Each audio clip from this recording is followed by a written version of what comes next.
त्रिदलं त्रिगुणाकारं त्रिनेत्रं च त्रियायुधं त्रिजन्मपापसंहारम् एकबिल्वं शिवार्पणम् त्रिशाकैः बिल्वपत्रैश्च अच्छिद्रैः कोमलैः शुभैः तव पूजां करिष्यामि एकबिल्वं शिवार्पणम् कोटिकन्या महादानं तिलपर्वतकोटयः काञ्चनं शैलदानेन एकबिल्वं शिवार्पणम्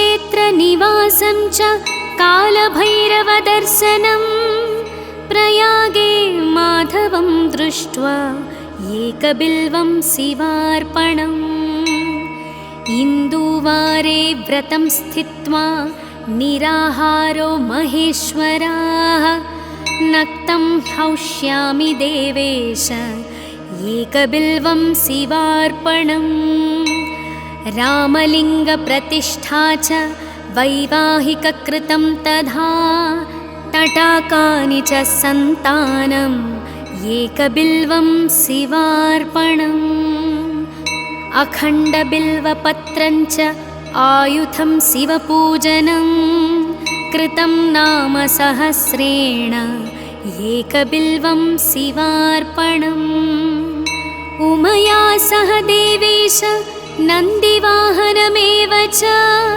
भस्मलेपन सर्वाङ्गम् एकबिल्वं शिवार्पणम् सालग्रामेषु विप्राणां तटाकं दशकूपयोः यज्ञकोटिसहस्रस्य एकबिल्वं शिवार्पणम् दन्तिकोटिसहस्रेषु अश्वमेधशतक्रतौ कोटिकन्या महादानम् एकबिल्वं शिवार्पणम् बिल्वाणां दर्शनं पुण्यं स्पर्शनं पापनाशनम् अघोरपापसंहारम् एकबिल्वं शिवार्पणम् सहस्रवेदपाठेषु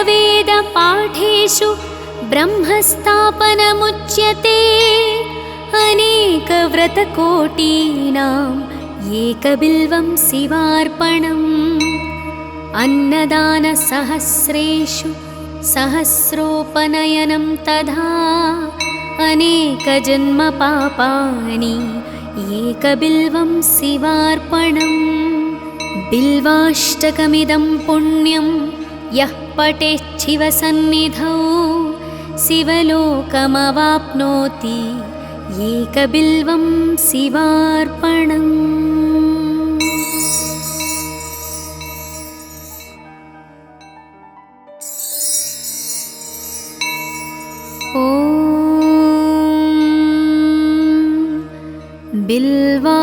बिल्वाष्टकम् त्रिदलं त्रिगुणाकारं त्रिनेत्रं च त्रियायुधं त्रिजन्मपापसंहारम् एकबिल्वं शिवार्पणम् त्रिशाकैः बिल्वपत्रैश्च अच्छिद्रैः कोमलैः शुभैः तव पूजां करिष्यामि एकबिल्वं शिवार्पणम् कोटिकन्या महादानं तिलपर्वतकोटयः काञ्चनं शैलदानेन एकबिल्वं शिवार्पणम् काशीक्षेत्रनिवासं च कालभैरवदर्शनं प्रयागे माधवं दृष्ट्वा एकबिल्वं शिवार्पणम् इन्दुवारे व्रतं स्थित्वा निराहारो महेश्वराः नक्तं हौष्यामि देवेश एकबिल्वं शिवार्पणम् रामलिङ्गप्रतिष्ठा च वैवाहिककृतं तथा तटाकानि च सन्तानम् एकबिल्वं शिवार्पणम् अखण्डबिल्वपत्रं च आयुधं शिवपूजनं कृतं नाम सहस्रेण एकबिल्वं शिवार्पणम् उमया सह देवेश नन्दिवाहनमेव च भस्मलेपन सर्वाङ्गम् एकबिल्वं शिवार्पणम् सालग्रामेषु विप्राणां तटाकं दशकूपयोः यज्ञकोटिसहस्रस्य एकबिल्वं शिवार्पणम् दन्तिकोटिसहस्रेषु अश्वमेधशतक्रतौ कोटिकन्या महादानम् एकबिल्वं शिवार्पणम् बिल्वाणां दर्शनं पुण्यं स्पर्शनं पापनाशनम् अघोरपापसंहारम् एकबिल्वं शिवार्पणम् सहस्रवेदपाठेषु ब्रह्मस्थापनमुच्यते अनेकव्रतकोटीनाम् एकबिल्वं शिवार्पणम् अन्नदानसहस्रेषु सहस्रोपनयनं तथा अनेकजन्मपापानि एकबिल्वं शिवार्पणम् बिल्वाष्टकमिदं पुण्यं यः पठेच्छिवसन्निधौ शिवलोकमवाप्नोति एकबिल्वं शिवार्पणम्।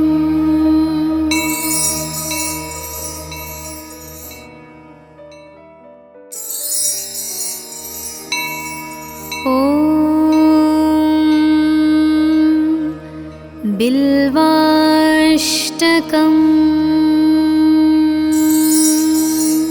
त्रिदलं त्रिगुणाकारं त्रिनेत्रं च त्रियायुधं त्रिजन्मपापसंहारम् एकबिल्वं शिवार्पणम् त्रिशाकैः बिल्वपत्रैश्च अच्छिद्रैः कोमलैः शुभैः तव पूजां करिष्यामि एकबिल्वं शिवार्पणम् कोटिकन्या महादानं तिलपर्वतकोटयः काञ्चनं शैलदानेन एकबिल्वं शिवार्पणम् काशीक्षेत्रनिवासं च कालभैरवदर्शनं प्रयागे माधवं दृष्ट्वा एकबिल्वं शिवार्पणम् इन्दुवारे व्रतं स्थित्वा निराहारो महेश्वराः नक्तं हौष्यामि देवेश एकबिल्वं शिवार्पणम् रामलिङ्गप्रतिष्ठा च वैवाहिककृतं तथा तटाकानि च सन्तानम् एकबिल्वं शिवार्पणम् अखण्डबिल्वपत्रं च आयुधं शिवपूजनं कृतं नाम सहस्रेण एकबिल्वं शिवार्पणम् उमया सह देवेश नन्दिवाहनमेव च भस्मलेपन सर्वाङ्गम् एकबिल्वं शिवार्पणम् सालग्रामेषु विप्राणां तटाकं दशकूपयोः यज्ञकोटिसहस्रस्य एकबिल्वं शिवार्पणम् दन्तिकोटिसहस्रेषु अश्वमेधशतक्रतौ कोटिकन्या महादानम् एकबिल्वं शिवार्पणम् बिल्वाणां दर्शनं पुण्यं स्पर्शनं पापनाशनम् अघोरपापसंहारम् एकबिल्वं शिवार्पणम् सहस्रवेदपाठेषु ब्रह्मस्थापनमुच्यते अनेकव्रतकोटीनाम् एकबिल्वं शिवार्पणम् अन्नदानसहस्रेषु सहस्रोपनयनं तथा अनेकजन्मपापानि एकबिल्वं शिवार्पणम् बिल्वाष्टकमिदं पुण्यं यः पठेच्छिवसन्निधौ शिवलोकमवाप्नोति एकबिल्वं शिवार्पणम्।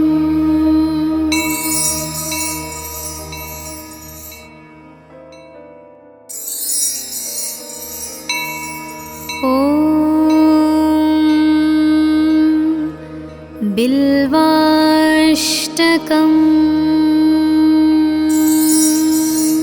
त्रिदलं त्रिगुणाकारं त्रिनेत्रं च त्रियायुधं त्रिजन्मपापसंहारम् एकबिल्वं शिवार्पणम्।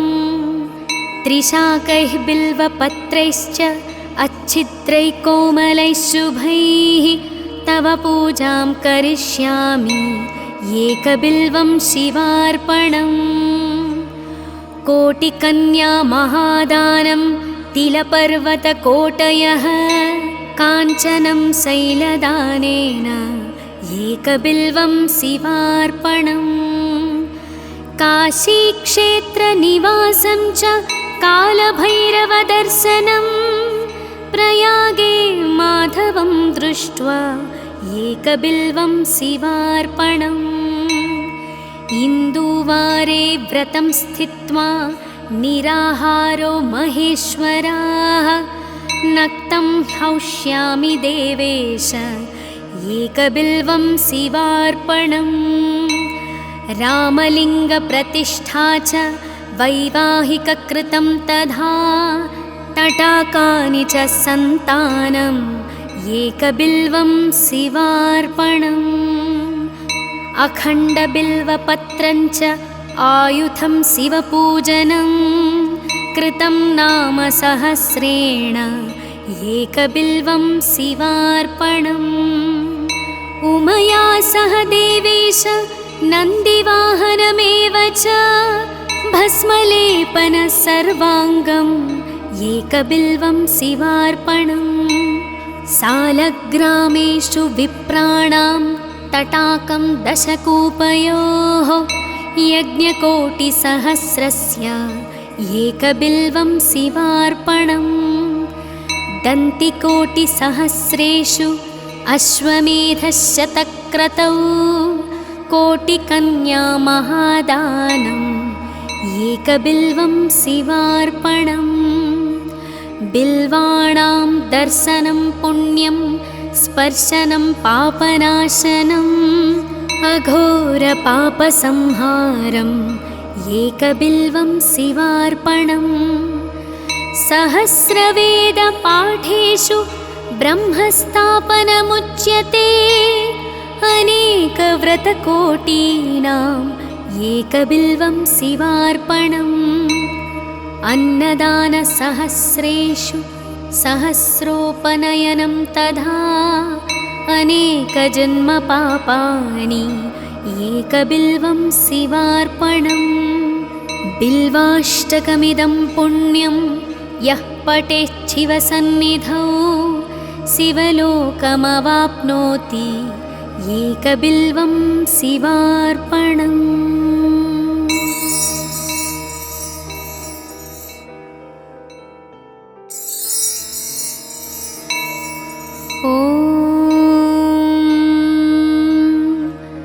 बिल्वाष्टकम्।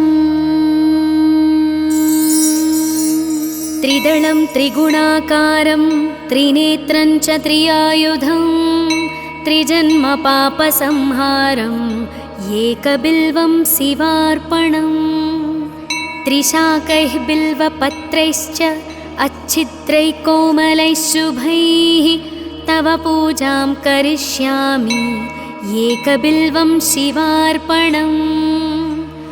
कोटिकन्या महादानं तिलपर्वतकोटयः काञ्चनं शैलदानेन एकबिल्वं शिवार्पणम्।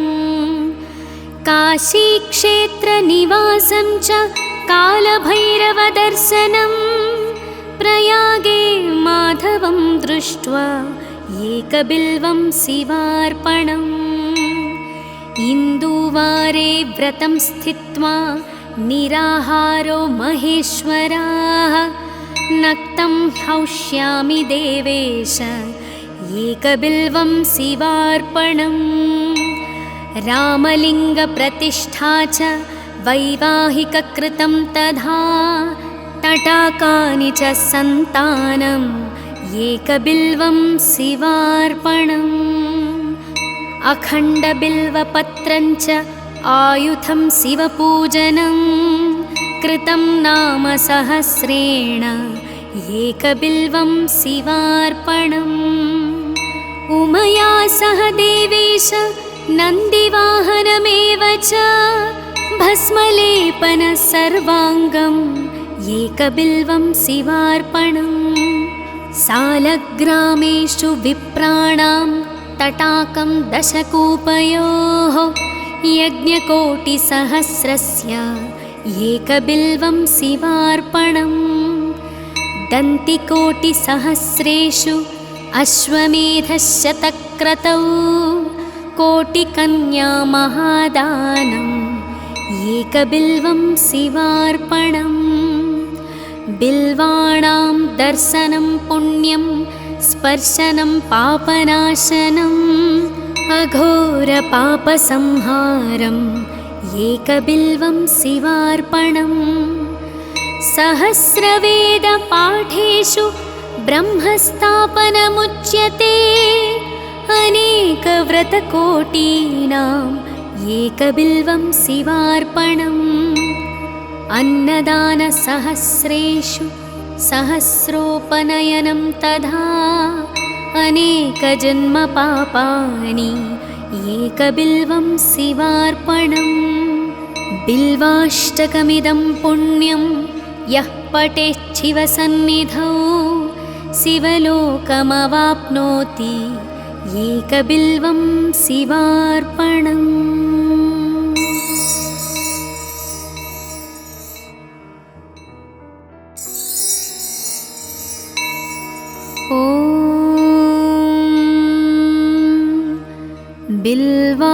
बिल्वाष्टकम् त्रिदलं त्रिगुणाकारं त्रिनेत्रं च त्रियायुधं त्रिजन्मपापसंहारम् एकबिल्वं शिवार्पणम् त्रिशाकैः बिल्वपत्रैश्च अच्छिद्रैः कोमलैः शुभैः तव पूजां करिष्यामि एकबिल्वं शिवार्पणम् कोटिकन्या महादानं तिलपर्वतकोटयः काञ्चनं शैलदानेन एकबिल्वं शिवार्पणम् काशीक्षेत्रनिवासं च कालभैरवदर्शनं प्रयागे माधवं दृष्ट्वा एकबिल्वं शिवार्पणम् इन्दुवारे व्रतं स्थित्वा निराहारो महेश्वराः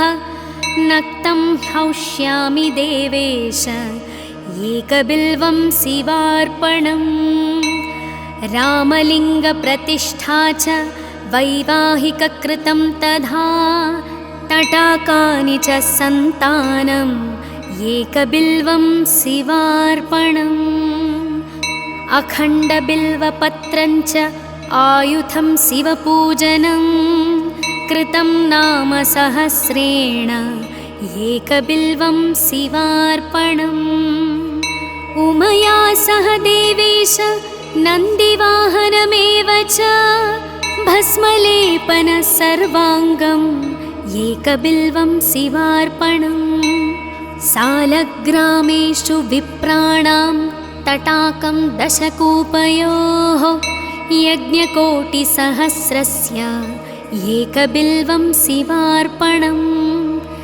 दन्तिकोटिसहस्रेषु अश्वमेधशतक्रतौ कोटिकन्या महादानम् एकबिल्वं शिवार्पणम् बिल्वाणां दर्शनं पुण्यं स्पर्शनं पापनाशनम् अघोरपापसंहारम् एकबिल्वं शिवार्पणम् सहस्रवेदपाठेषु ब्रह्मस्थापनमुच्यते अनेकव्रतकोटीनाम् एकबिल्वं शिवार्पणम् अन्नदानसहस्रेषु सहस्रोपनयनं तथा अनेकजन्मपापानि एकबिल्वं शिवार्पणम् बिल्वाष्टकमिदं पुण्यं यः पठेच्छिवसन्निधौ शिवलोकमवाप्नोति एकबिल्वं शिवार्पणम्।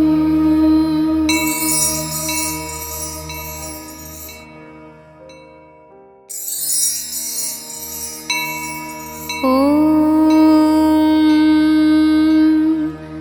बिल्वाष्टकम्।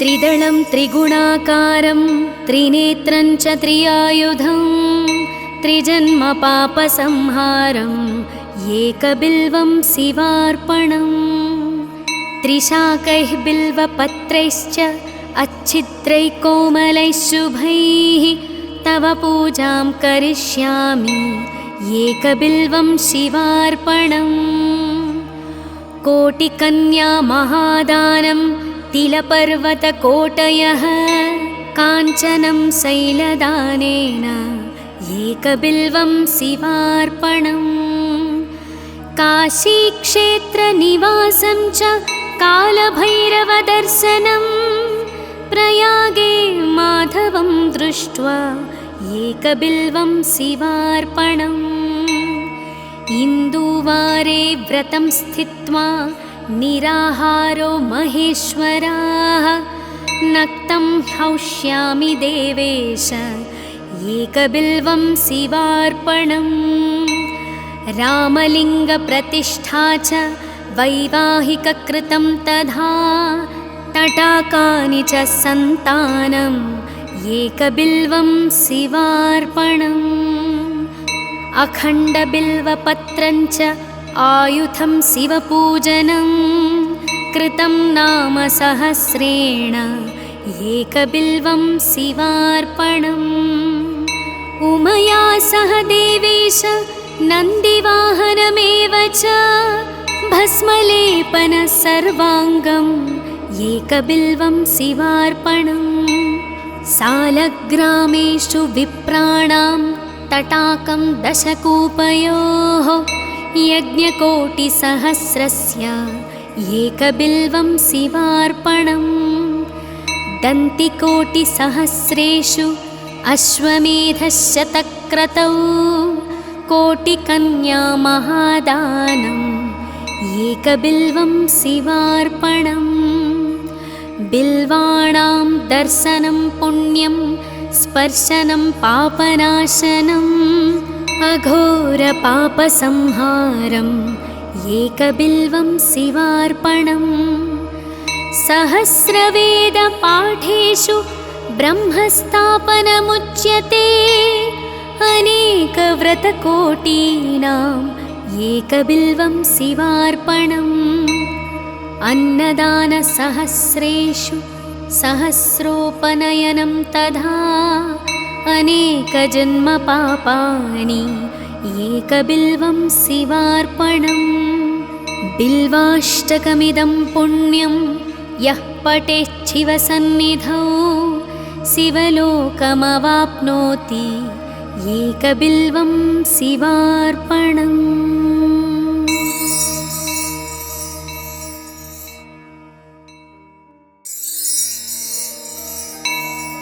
ॐ बिल्वाष्टकम्।